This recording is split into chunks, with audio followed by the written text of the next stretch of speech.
everybody. You're looking correctly. This is my Windows 7 computer. Many of you know I don't want to take my Windows 10 computer with me on the road, so I'm testing this computer today. I have stuff I want to talk to you about. I just want to quickly mention that on the bottom I have an editor that works better for this computer because when the share works better on the Windows 10 computer, it can handle it better, it can decode it better, but this computer can only do 30 frames a second, so I'm stuck with 3 gigabyte RAM computer that can basically do not as much as my Windows 10 can, but still I can bring you videos, I can still record with my microphone, and we are going to talk about stuff that I want to discuss that the news is just not going to talk to you about. So, issues that I want to talk about, well, this sort of was mentioned on the news tonight, but not that much because, again, the media is just too fascinated with the whole Trump immigration thing. But this is going to impact a lot of people in the future, and I feel the media is just not doing enough to cover it. So I will talk about what was posted on the Trudge Report today regarding online sales tax. The Supreme Court today is now making you pay online sales tax, and this is going to affect eBay and Amazon. So this is something interesting. So states will be able to force more people to pay sales tax when they make online purchases under a Supreme Court decision that was ruled today that will leave shoppers with lighter wallets. That's a big financial win for individually the states. Consumers can expect to see sales tax charge on more online purchases likely over the next year and potentially before the Christmas shopping season as states and retailers react to the court's decision, said one attorney involved in the case. Supreme Court's 5-4 opinion today overruled a pair of decades-old decisions the states said cost them billions of dollars in lost revenue annually. The decisions made it more difficult for states to collect sales tax on certain online purchases, and more than 40 states had asked the High Court for action. Five states don't charge sales tax, and one of them I go to a lot, Delaware. I'm not a resident of the state of Delaware. That means if I want to order something to Maryland, that's going to cost me 6% sales tax, and most of my packages that I get delivered in New York, that's going to cost me 8.35% sales tax now. So this is going to have big consequences. A lot of people are going to have to pay state sales tax now. And since now I've noticed, this is the part that I want to highlight here.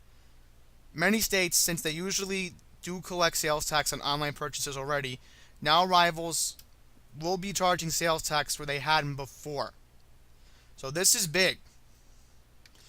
Big Change have been collecting sales tax nationwide because they typically have paid physical stores in wherever states a purchase is being shipped to. So basically now the warehouses, they collect the sales tax in every state that charges it. You have third-party sellers who use the site that don't have to. But now they're going to have to because you're charging sales tax.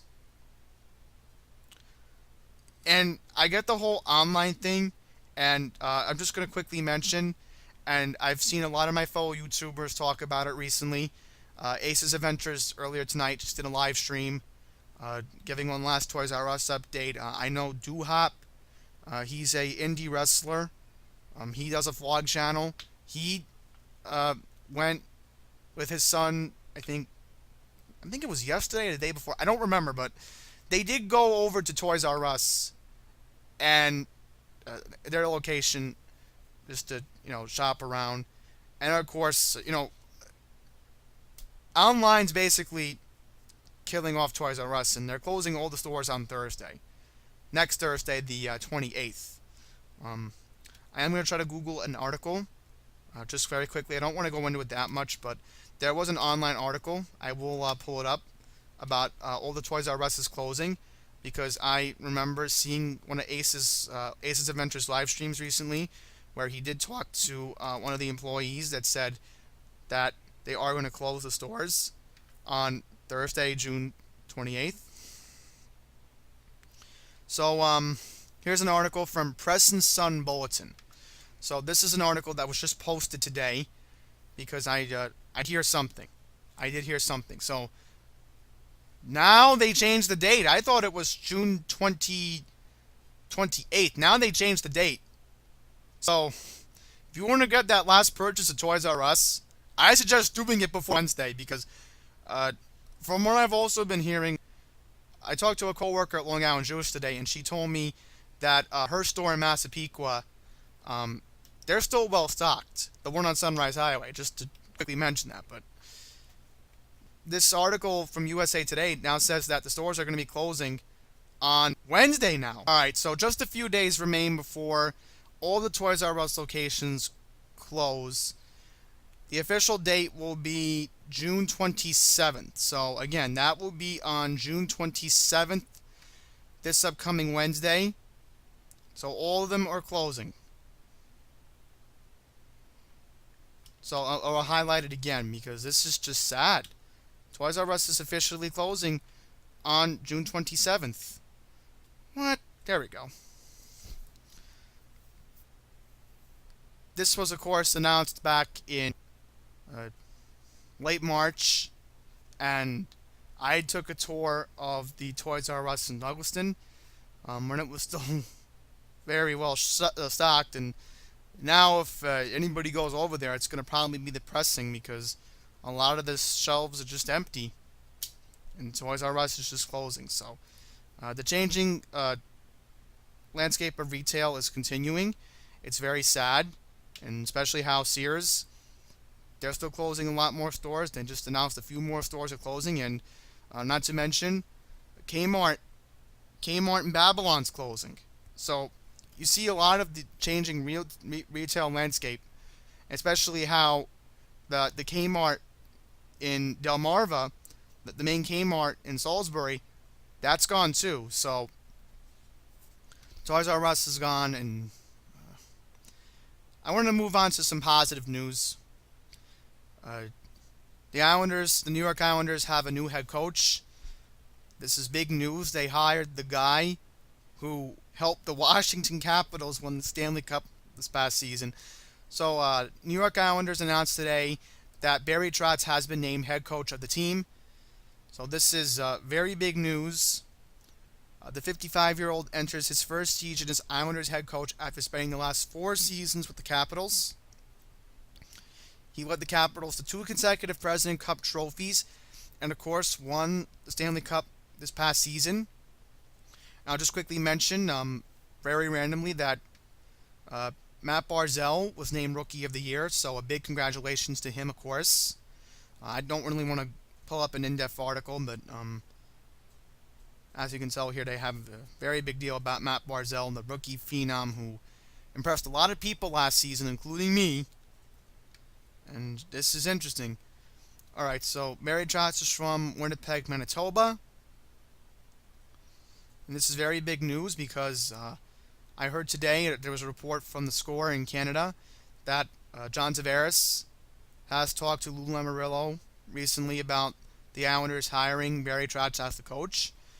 Barry Trotz today, according to the Score, also talked with John Tavares, the captain of the New York Islanders. So it sounds like the Islanders could keep John Tavares. That's very important because obviously he's the franchise. The Islanders have too much invested into him, and he's the face of the franchise. Considering that you're moving the team to Belmont Park, it's a brand new arena. The state of New York awarded the arena to the Islanders last year, so it's very important to the Islanders.